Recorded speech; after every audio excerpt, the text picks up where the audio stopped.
Hello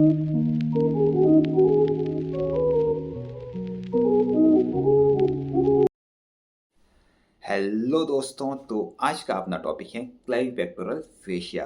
तो क्या आपने कभी सोचा है कि अगर क्लेविकल के नीचे के रीजन में अगर कोई इन्फेक्शन हो जाए तो एक्जिला में एंटर नहीं करता है, तो इस चीज़ को कौन प्रिवेंट कर रहा है? तो इसको प्रिवेंट करती है fibrous sheet, that is clavipectoral fascia. तो ये शुरू करते हैं।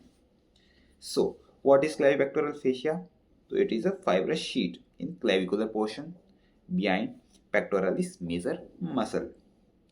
अगर आपको याद हो, जो अपन ने पढ़ा था कि जो एक्सिला की एंटीरियर वॉल है वो कौन बना रहा है, तो बनाती है pectoralis major, clavipectoral fascia and pectoralis minor muscle. ठीक है। सो ये फेशिया एक्सटेंड करता है फ्रॉम क्लेविकल टू एक्सिला। अगर ये मेरी क्लेविकल है, जस्ट उसके नीचे होती है सबक्लेवियस मसल, तो पहले तो इसको एनक्लोज करेगा, फिर ये नीचे जाके पेक्टोरलिस माइनर मसल को एनक्लोज करेगा, एंड फिर ये फॉर्म करता है सस्पेंसरी लिगामेंट ऑफ एक्सिला। ठीक है। एंड फिर ये एक्सिला एक्सिलरी फेशिया के साथ मर्ज हो जाएगा। अब हमें यहाँ पे दो क्वेश्चन पूछे जाते हैं। पहला कि इसके एक्सटेंशंस बताओ, एंड सेकंड इज कि कौन कौन से स्ट्रक्चर इसको पियर्स कर रही हैं। सो अगर मैं बात करता हूँ इसके एक्सटेंशंस की, तो इसके एक्सटेंशंस हैं, तो एक तो होता है suspensory ligament of axilla, this, and एक होता है behind clavicle, it's posterior lamina fuse with deep cervical fascia, investing layer of deep cervical fascia के साथ फ्यूज कर जाएगा। ठीक है। अब जो इसका अपर पार्ट है वो एनक्लोज करता है सबक्लेवियस मसल को, एंड जो लोअर पार्ट है वो एनक्लोज करता है पेक्टोरलिस माइनर मसल को। एंड इसको कौन कौन पियर्स करता है? तो इसको पियर्स करता है एक तो लेटरल पेक्टोरल नर्व, एक होती है सिफेलिक वेन, एक होती है थोरेको एक्रोमियल ट्रंक या आर्टरी, और कुछ फ्यू लिम्फेटिक्स। ठीक है।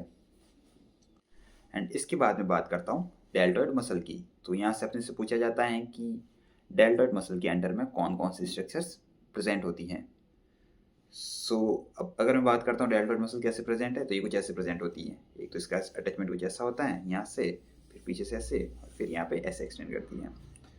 सो बात करें तो ये हो गया इसका एंटीरियर बॉर्डर जो क्लेविकल से अटैच हो रहा है, ये हो गया इसका पोस्टीरियर बॉर्डर जो स्कैपुला की स्पाइन से अटैच हो रहा है, और ये हो गया लेटरल बॉर्डर जो एक्रोमियन प्रोसेस से अटैच हो रहा है। ठीक है। सो अगर मैं बात करता हूँ डेल्टॉइड मसल के ओरिजिन की, तो जो एंटीरियर बॉर्डर है वो अटैच हो रहा है lateral one third of clavicle से, जो लेटरल बॉर्डर है वो अटैच हो रहा है एक्रोमियन प्रोसेस से, एंड जो पोस्टीरियर बॉर्डर है वो अटैच हो रहा है स्पाइन ऑफ स्कैपुला से। इसके बाद अगर मैं इंसर्जन की बात करता हूँ, तो क्या पे हो रहा है इसका insertion on deltoid tuberosity of humerus. ठीक है।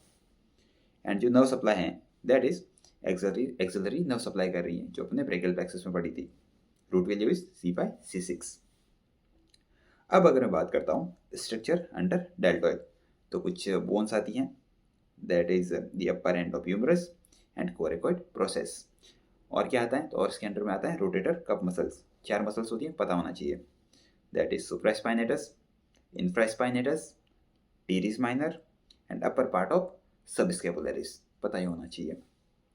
इसके अलावा और क्या आएगा? तो एक्सिलरी नर्व आएगी, और क्या आएगा? तो anterior and posterior circumflex humeral artery.